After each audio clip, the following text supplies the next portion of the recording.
Stevie Lee, former defensive tackle for the University of Texas. And I'm Clyde Hargrove. I'm a roofer. I also saw action in 52 games. And I fix a lot of roofs. Also won a Rose Bowl and never lost to A&M. And I fix a lot of roofs, right, Stevie? Oh, right. I'm sorry, I zoned out a little bit. So are you going to say that thing about Hargrove Roofing? Hargrove Roofing. Know who's on your roof. Is this even going to work as a commercial? In the I formation. They hand it to him. Touchdown! Georgia, SEC champions! Stevie, I don't know what a bittersweet face looks like. Is it maybe that emoji that's like this? Yeah. Is that what would be what's your facial expression? How do you sum up last night, Saturday night, the second loss to Georgia this season, and then fast forward to right now for this episode? I mean, what emoji best represents how you're feeling right now? Meh. But with a smile. Meh, with a smile. The goal is still in front of them. Yeah. Goal is still in front of everybody. So all you got to do is win 4 games. And we go on a pretty good winning streak after we lose a game. So I'm feeling pretty good, man. Hey, I like that, man. There's that smile. That's that deceptive smile, like you've got something like our good late friend, the deceptive Jason Reeves, always had something comical. He had practical jokes. That's that look I just saw on your face. You got something going on over there.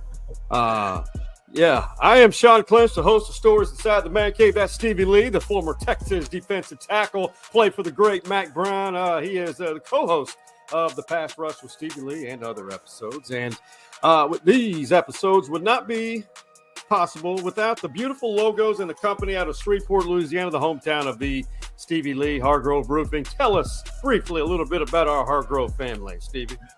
Hargrove, good people over there, honest. Get them on your roof; they'll tell you exactly like what they think and what you need on your roof. So you can always trust those guys, man.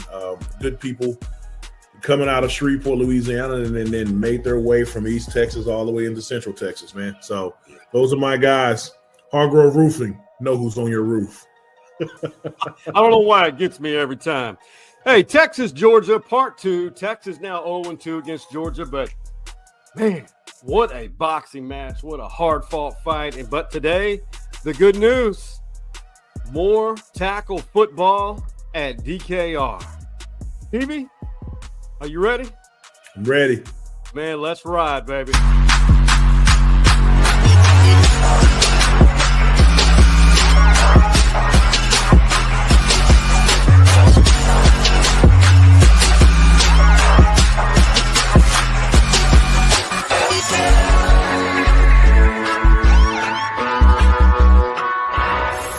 We got a great team. We got a great mindset. We got a great physical and mental ability to go do what we have for our goals. And, we had a goal of going to win an SEC championship. That's out the window. But we had a goal of going to win a national championship, and that's what we're going to go do. I love that. That's Michael Taff, the defensive back, former walk-on. I think that is going to be a great idea coming up with a new partnership that we may have on the horizon here. We're going to do an episode on walk-ons because they're not going to exist anymore due to the increase of scholarships to 105. So no more walk-ons at this level. But Michael Taff, one of those great examples, Westlake guy, Austin OG, he said it best, Stevie. Texas lost a very gritty game, and we're going to dive into it quickly, kind of unbundle it, get Stevie's opinion. And there was a lot of hatred spewed on social media last night, mainly out of frustration. And everyone goes and they targets the quarterback. Before we get going on that, just follow, like us, and subscribe to our YouTube page for free. And follow and share our content on Facebook, IG, X, and on TikTok. And we have reached episode 436. But, man, 22-19. Texas, if they would have converted those field goals into touchdowns, I don't even think we would be talking about it truly being a game. Nah, you're exactly right. Our friend our friend Bert Auburn just wasn't on last night, and he was hooking it too far left. So, Right. But he nailed a clutch one to get us into overtime. He sure did. Yeah, and he nailed one in overtime. We just needed to stop him on defense. So it was still a fun game to watch. Had a great time. I'm just tired of everybody saying, "Oh, welcome to the SEC." Well, we're here. All right. You already welcomed us and we almost took it. So stop welcoming us and let's just play football. Don't come in our stadium chanting SEC anymore. Like, it's Texas is a team that you love to hate. You know what I mean? Yeah. And so just, sometimes y'all need to act like you've been there, So that stuff is annoying. I don't know why it gets me it's so annoying to me, but quit saying welcome to the SEC. You welcomed us a year ago, so we're here and let's just play football. It's not hospitable, but I will say Texas fans did do that at Kyle Field, which was funny when Texas beat A&M. I didn't hear that. So what did they do at Kyle Field? At the end, when they knew Texas had about to wrap up, started chanting SEC real loud, sarcastically. Got you. Hey, first half against Georgia, Stevie, Texas was up 6-3. Burt had missed 2 field goals, and if you would have just judged it by the stats alone, I mean, look at this. Texas had limited to Georgia to 54 total yards of offense. 260 yards for Texas, and -2 yards rushing in that first half. And look at Chip Brown after 1 quarter. I mean, Quinn was putting up the numbers. Matthew Golden was having a game. But you knew with Kirby Smart, there was going to be they've always made second half adjustments. What was your takeaway on what adjustment Georgia made, and maybe did Sark not make in that second half, or did you notice anything? Well, man, there's a couple of ways you can look at it, and this is the way I always look at it. Right. You knock out the first string quarterback, the guy that you have game plan for 2 weeks, or most of the times a week, or going back and look at film of what we played him earlier this year. We game plan for Carson Beck. Right. We did not game plan for the other kid. I forgot his name already. I'm sorry. Stockton. Yeah, we did not game plan for him. So that for me, when we knock out a quarterback early in the game like that, it's a little bit harder for us to play defense on someone we haven't seen film on or watch much film on, Yeah. So that's my take always, not just last night. It's always that way whenever you knock out a starting quarterback early in the game. So that's my take of, kind of what happened on defense, and what needed to happen a little bit more was the offense when we came back out. After we, I guess, their first drive out of halftime, what did they do? Georgia. Georgia, I think. Did they get a field? No, they ended up taking a 10-6 lead. Yeah. So they got a touchdown right out of halftime because, like I said, we didn't game plan for him to be playing, but we got the ball back and we went, I think, 3 and out on our first possession, offensive possession. So what we needed to do is have a good long drive and get points at the end of that drive, because PK can then coach the guys up on the sideline of the new quarterback that has come in for them. Make those adjustments right there on the fly, because in halftime we didn't know who was going to come out as the quarterback. And Beck ended up not coming out. And so I felt comfortable as long as we had gotten a long, sustainable drive from our offense while the defense is getting coached up. Because I think we do a great job of coaching up the kids throughout the game. I think that we are, whenever we whenever we play, I think that we're a better team as the game go on. Right. You know, we're not the same team in the first quarter than we are in the fourth quarter because we're coaching these kids up, and they do a really good job of that. But I don't think we had enough time to do that on defense yesterday. Well, it was that, and then going back to the first half. Mm-hmm. I mean, the one big problem collectively for the game was Texas 11 pieces of yellow laundry for a 94 yards. Look at the bottom there on that first half, the stat. Look at that. 8 penalties for 80 yards. Now, Texas cleaned it up quite a bit in the second half, but I did enjoy the awkward but absolutely comical halftime interview with Sark. Coach, 8 penalties in this first half. How do you get your team to clean some of that up? Well, hopefully they call them for a holding one of these times, too. Let's go to Holly Rowe with a little bit more.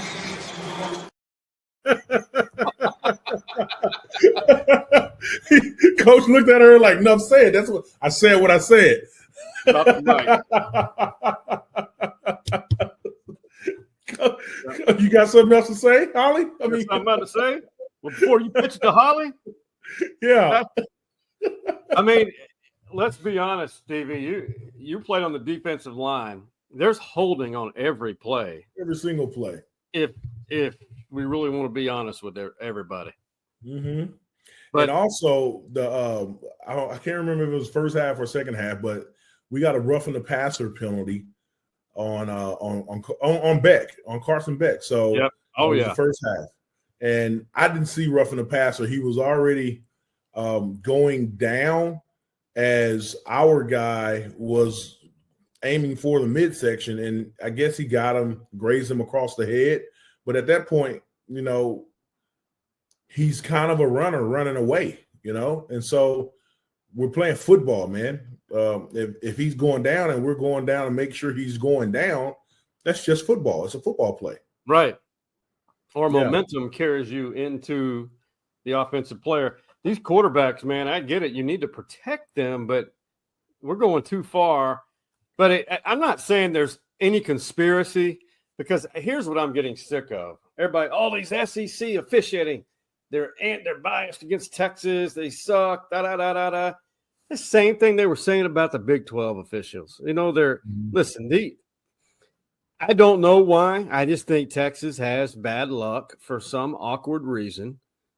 I don't know. I don't think they're I'm going to set the record straight. These officials are not anti-Texas. Not any of them. It's just unfortunate. So the penalty. So I'm sorry, but let me go off.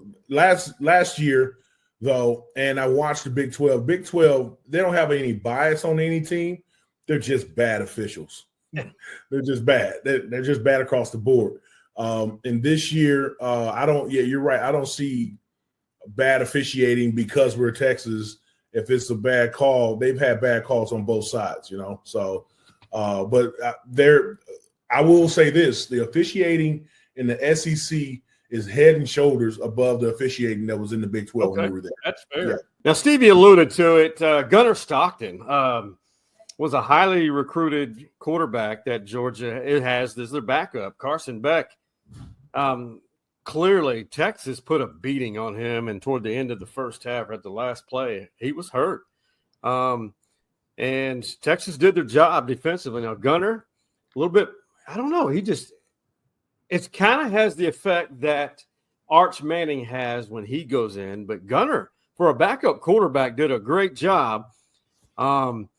But toward the end of the game, he took one of the most vicious hits that I have seen in a while when Andrew Makuba, the hard-hitting defensive back, and this was called targeting at first, but it was a clean, for a modern-day hit, it was perfect. He had no choice but to blast him, or they would have gone in for the touchdown.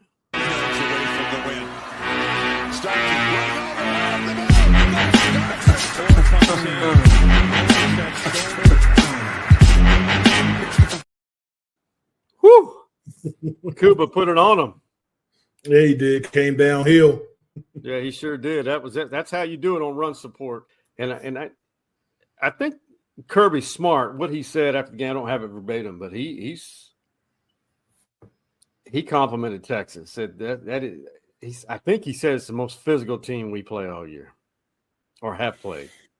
Yeah, and I think that people are starting to take notice of that, man. I always say that my joke in the stands, whenever I'm with all my friends in the stands at DKR, I always turn around and say them Texas boys hit hard. And we always hit hard. They do. We always hit hard. We always came downhill. We weren't afraid of anybody. So from back in my days to all the way up. So and you can see that last night. Those Texas boys hit hard. They did, and it's going to be a special. The next game on the schedule will be special for Andrew Makuba, and we'll get to that shortly. But I don't think this needs to too much time spent on it. But why do you think it is? Why does the criticism of Quinn continue? Guy put up numbers. He put the team in position, but they just couldn't punch it in. It's not all his fault. Those are penalties. I think the position that we're in, and we were number 2 in the country yesterday, and then we dropped to number 3 or something like that, or 5. I'm sorry. Yes, right. I'm sorry. Yes, we dropped to number 5, right? And so, so when you look at a 5 team and a number 3 team or 5 and up team, you look at the quarterback as being spectacular, like Heisman Trophy talks, right? And Quinn was Heisman Trophy talks, but he isn't anymore because I think people are starting to see that he's mortal, but he's a game manager. Right. The real star of the Texas offense is the play calling and the script that goes through, that Sark goes through, right? And so if you can execute those script plays, then you're going to be successful on offense. And he is successful on offense. But when it's time to make some magic happen, I don't think that we're seeing Quinn make the magic happen. And I'm trying not to criticize the kid. He's doing a fantastic job. He's putting up phenomenal numbers. But he's passing the numbers test, he's passing the stat test. But when you take the eye test, it's a little bit different. But I also will take Quinn over most quarterbacks in the country too, because Quinn, coupled with Sarkisian's extensive playbook, they are a match made in heaven almost, So I hats off to him. I think the person that Sark needs to have at quarterback needs to be very, very smart to handle his playbook. I agree with that. Yeah, you have to be. It's a complex offense. Yeah. I just keep seeing. I laugh now. The criticism I see of Quinn on social media. Of course, most things on social media are comical because they're heated opinions. The one stat, one stat that really threw me off. That was Georgia basically said again for the second time, you're going to have to beat us in the air. They held Texas 31 yards of rushing, very similar to last time. And then just wore down that defensive line by the third and fourth quarter, and they got theirs. But Texas still outgained them. But you also just said it, going back to the question just a minute ago, is you got to beat us in the air because Quinn is going to do very well. He's going to bend, and then he may break. You know what I mean? So we'll get down the field, but we haven't capitalized. We only had one touchdown yesterday. I would venture to say collectively Texas and Georgia are probably top 4 most physical teams in the playoff field, to which we need to get to. It was revealed in the moment that was finally finalized. It was very March Madness selection show-esque. Play Clemson in the bracket and play them at home is the Texas Longhorns. Texas and Clemson in a first-round game in Austin. Winner gets Arizona State. How about that? You do get that home game, which is beautiful. And Clemson We'll get to them shortly, but I'm going to remove the banner on the lower left, kind of help simplify how all this works. The 5 conferences, conference champions, they get automatic bids, okay? But the top 4 ranked in the CFP poll, top 4 ranked conference champions, well, they get buys, which I don't agree with. I think it should be the top 4 in the country regardless, not just because you're a conference champion. So this kind of dictates to you how the flow goes. It'll go first round, the round of 12, the round of 8, and the round of 8 are those big bowl games, okay? The major New Year's Day bowl games, some of them, and then the semifinals. It will have the orange and cotton, and then the national championship in Atlanta. So all the round of 12 are on campus. Texas will host Clemson. Dabo Sweeney, and you've got a hometown guy, and Cade Klubnik from Westlake. You've got Makuba, who used to play there, is at Texas now. I mean, it's just funny how this all works out. Yeah, and I'm really excited about it, man. If you really look at it and you try to map out the road to the national championship game, I like what we got, man. I like that we can get Clemson at home, and we do what we need to do and beat Clemson at home. Then we have ASU in the Peach Bowl in Atlanta again, you know.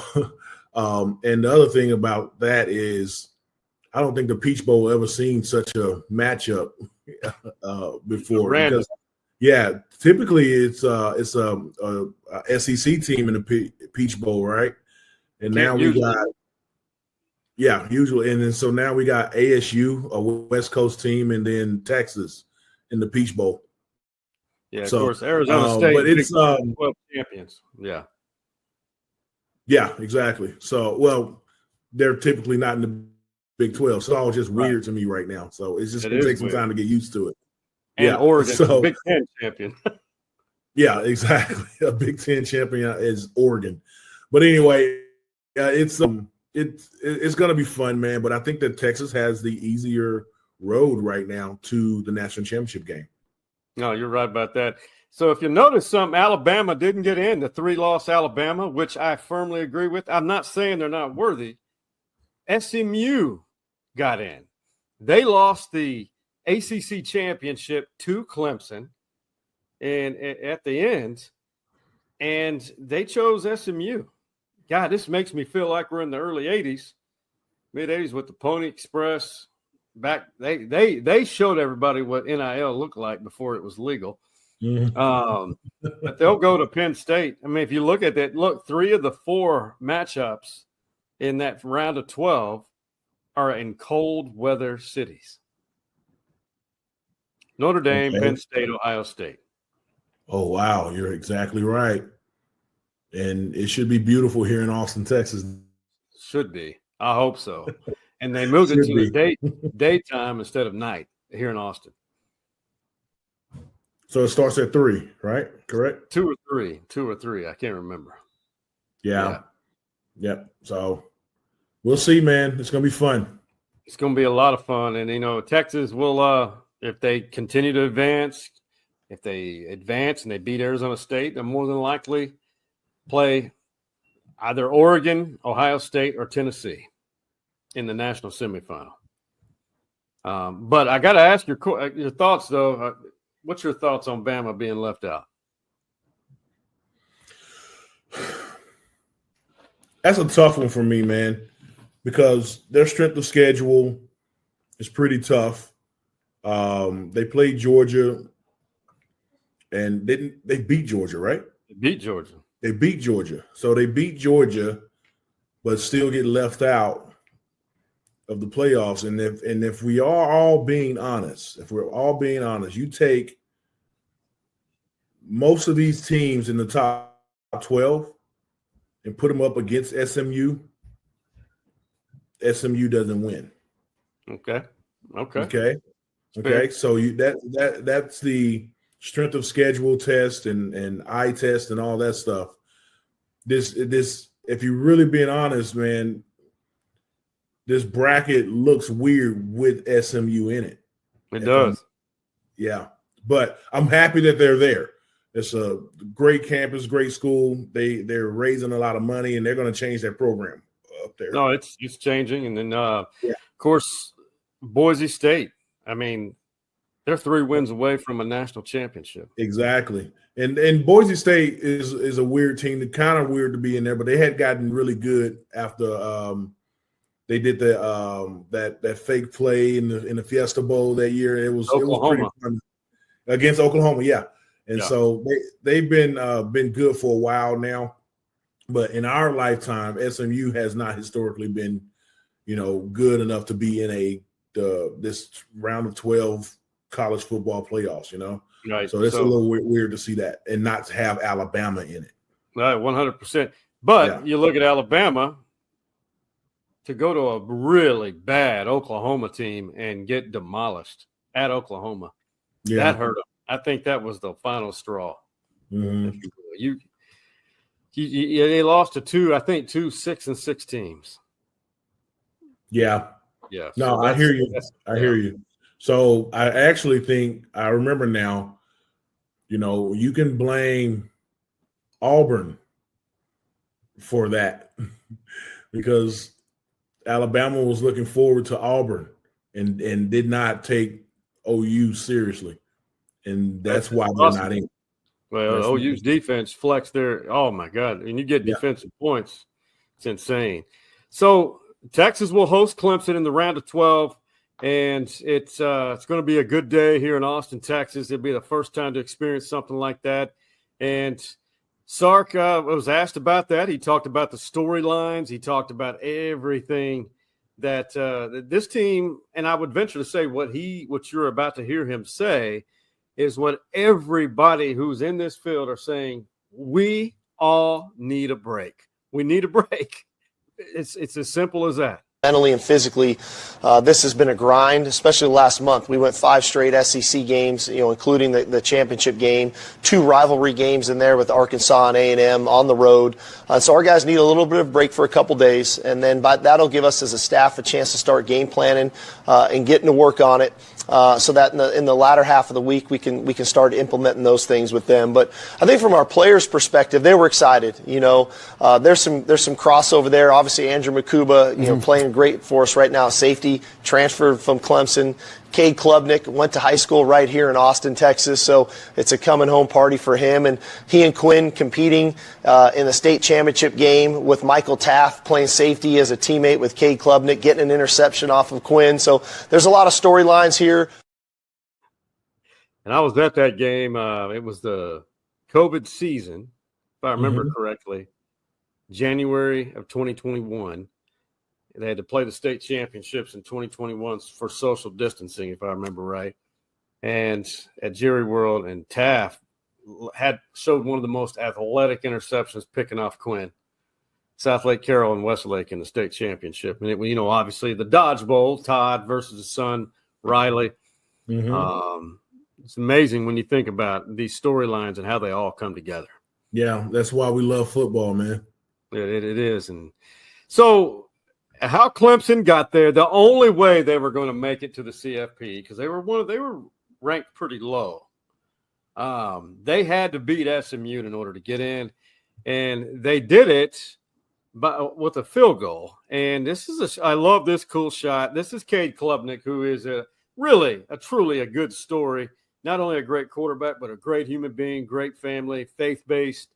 This was a shot of Cade Klubnik on the bench as his kicker for Clemson was about to kick that game-winning field goal against SMU to win the Atlantic Coast Conference Championship.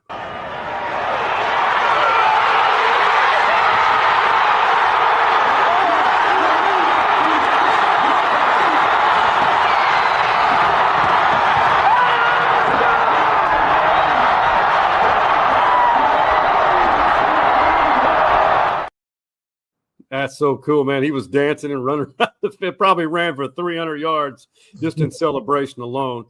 And that, Stevie, is what I think knocked out Alabama. Clemson winning. So what's your take real quick on this format? I mentioned Well, it's gonna be debates either way, man.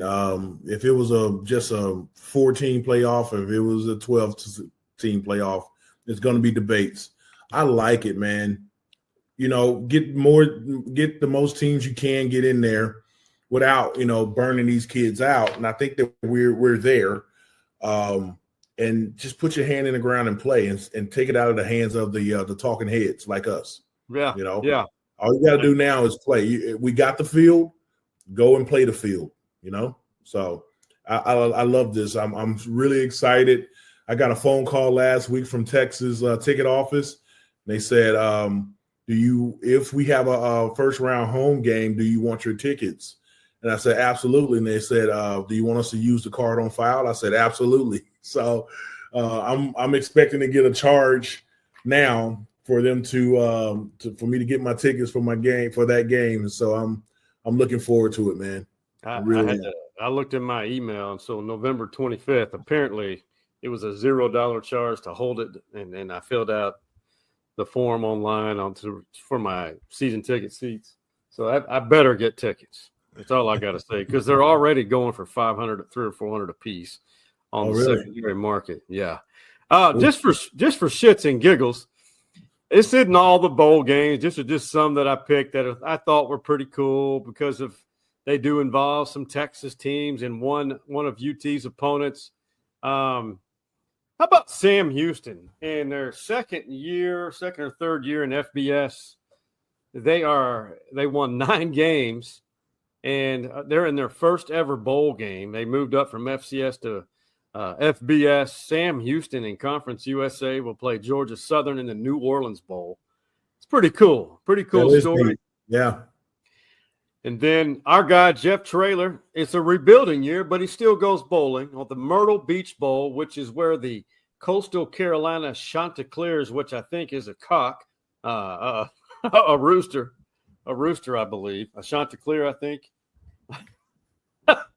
They got a lot of cocks in the South Carolina area over there. So UTSA going to Myrtle Beach. I guess you would know, huh? Well, I just had to do a little research. Hey, and right down the road in the Alamo Bowl, and thank God, I'm going to speak for Texas fans. They don't have to worry about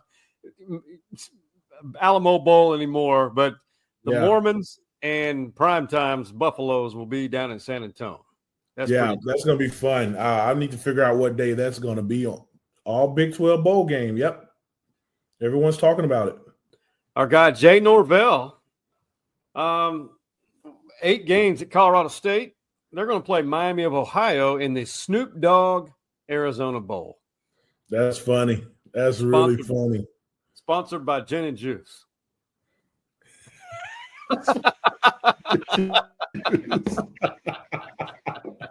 That's funny. Oh, God. And you can jump on our Facebook page, Stories Inside the Man Cave Facebook page, and our Twitter handle and Instagram. We'll update the bowl games as they're all finalized. I think they all are as we speak. But those are fun, man. The bowl games are fun. And it's an opportunity to continue the season. Hey, before we hit a break, we got to caption a photo. And I think this may be what you and I looked like if we were the same age back when we were 6.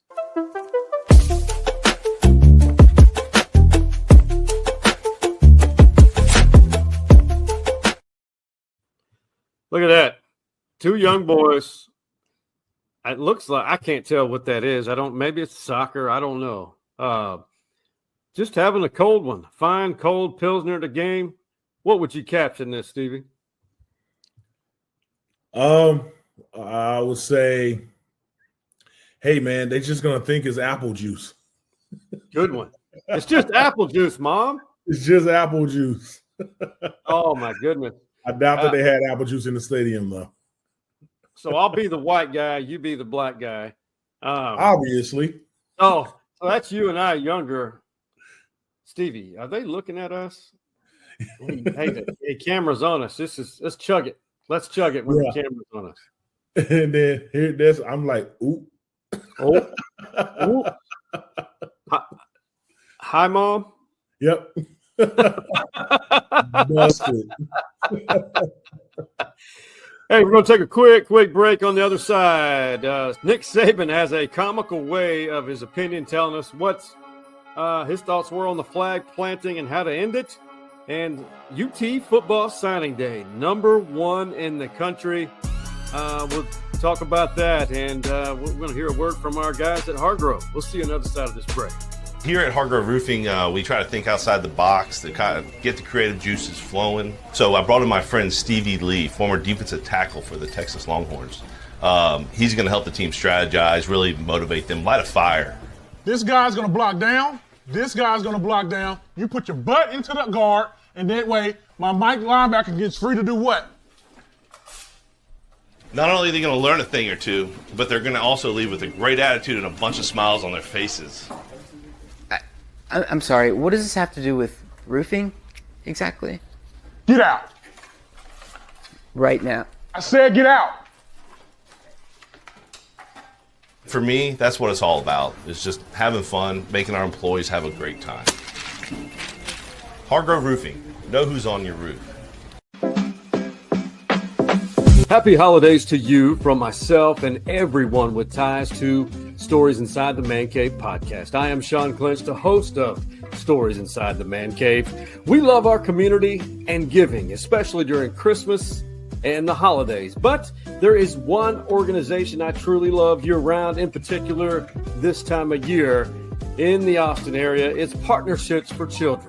In particular, PFC's Holiday Wishes program. It's a program which benefits and serves kiddos in CPS care in Central Texas. Holiday Wishes affords up to 7,500 kids the magic and joy of opening gifts over the next couple of weeks. So, how can you get involved or help? 1,200 kids are in need of a sponsor. If you don't want to sponsor a kiddo, donations are welcome to fulfill the holiday wishes for the kids who are not sponsored. Here's where I challenge you. When you have a moment, visit this website below me, partnershipsforchildren.org, and click the links for holiday wishes once you arrive to their homepage. It's rewarding, and the best part, you'll make a kid smile on Christmas morning, and that's simply priceless. Partnerships for Children and Stories Inside the Man Cave podcast, an ideal partnership during this special month.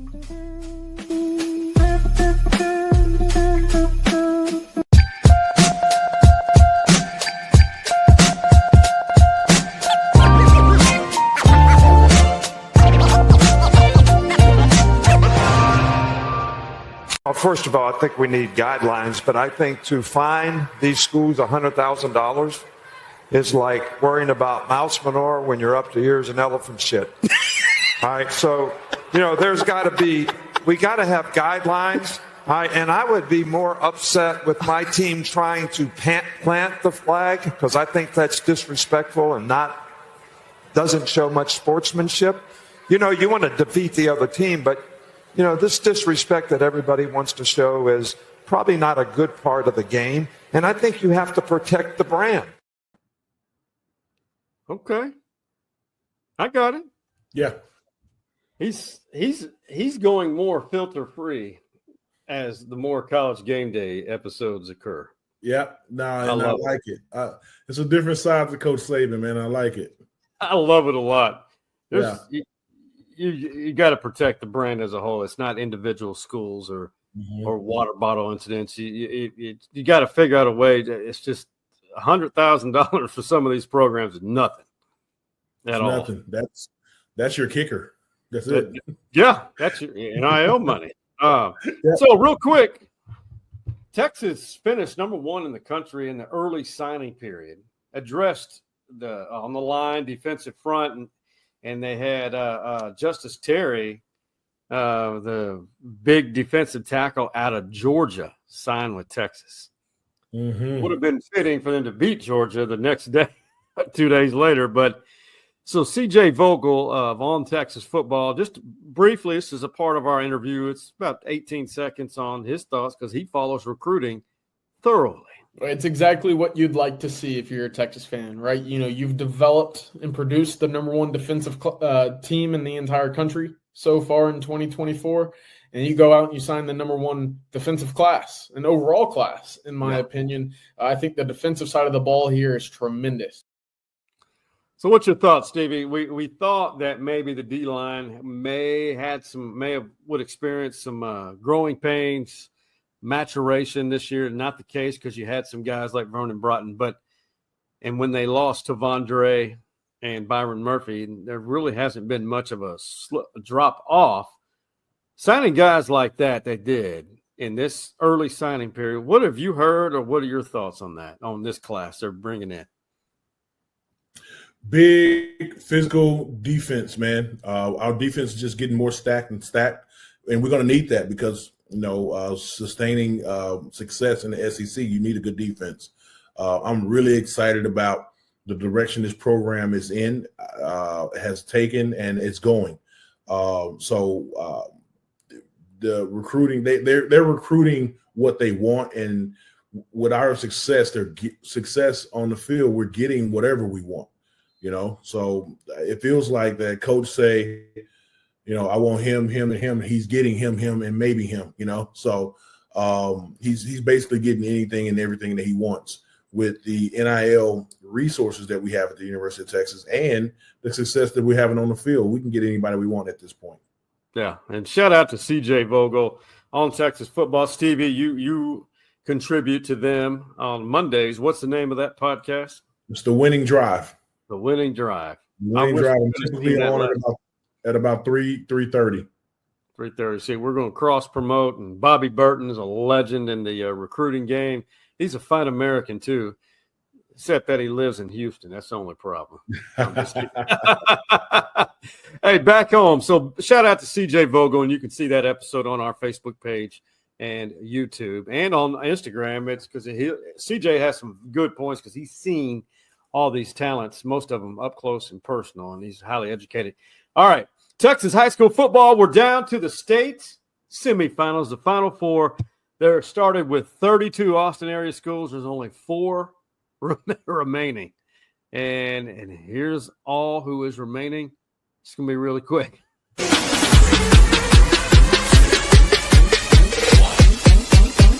System overdose.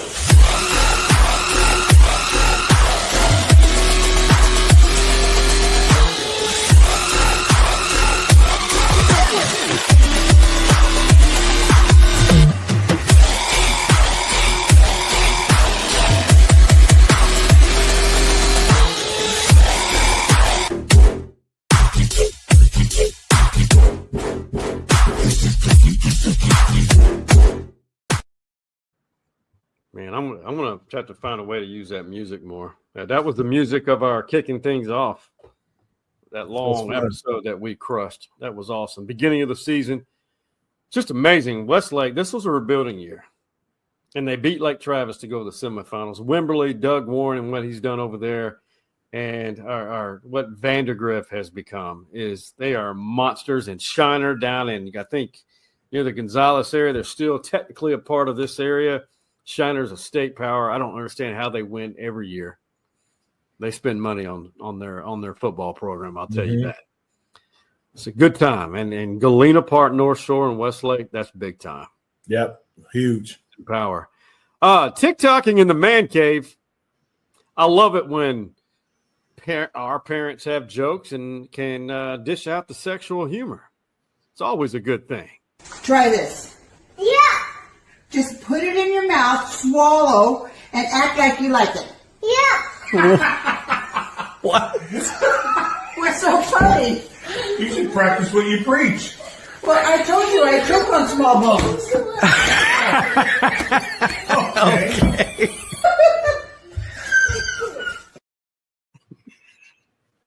Put it in your mouth. Act like you like it. And she chokes on small bones. Chokes on small. Hey, be careful with grandma. She got those zingers, bro. She's bringing them. Hey, man, tell me something good. Stevie Lee, probably the best part of the show because we get to deliver positivity and get to hear what you have to say on delivering some smile to somebody's life or their lives in plural. We hope we have more than one viewer or listener. But man, December is fast and furious, but it's fun. And we've got a lot to be grateful for as football fans in this city, or those who love Texas or SMU or the other 10 programs. But tell me something good, my brother. Man, something good right now. Let's keep it football. The college football playoffs is here. We know who we're going to play. We know where we're going to play. We got a home game. Enjoy it, guys. It's going to be fun. This is really fun. This is a really fun time in college football. I'm glad that these kids can actually make money off their likeness nowadays. You know, back when I played, you know, people will walk around with your jersey and you wouldn't see a cent of that money, you know. So this is a new era of college football with the kids being able to get paid off their likeness. It's a new era of football when there's a 12-team playoff system, and get it out of the hands of the talking puns and the media, and just put your hand in the ground and play. This is fun. This is going to be good for college sports. This is good for TV ratings, everything. And it's just fun all around, man. So y'all smile and be happy that these kids are going out to perform for you guys, and just be grateful for it, you know? Yeah, exactly. I couldn't have said it any better. I think to add to that, I think it's amazing that you get to see postseason football at the highest level on campuses. Yep. That's 4 campuses get to host. Mm-hmm. That's never been done as far as the highest level, and you get to see it here in Austin's one of those 4 places, and that is really cool. And go and visit our Twitter, Facebook. We've got all those matchups in the graphic you saw. So, man, happy holidays, happy Kwanzaa, happy Hanukkah. God, Merry Christmas. There's so many holidays, but it's a season, it's a month of just being happy and helping one another and, man, spreading joy and picking people up. And so, for the great city of Shreveport, Louisiana, the birth of the hometown of the Stevie Lee and his family, and the home of Hargrove Roofing and that wonderful family, and to Nacogdoches, Texas, the home of my college alma mater and my hometown, Austin, Texas.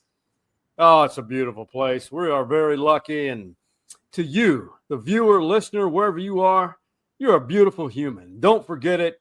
Merry Christmas. Happy holidays to you. And be sure to like and share and all of our episodes and social media content. Follow Stevie. If his posts don't make you laugh, just he'll give you a smile for no reason whatsoever. And Stevie Lee and his family and the OG Man Cave boys, that being Hardball Hards, Big Mike, and the Coach Mo. What do you tell him, Stevie Lee? We out. You see the drippy, I'm fitted up. Hop in my car and the giddy up. I said get out.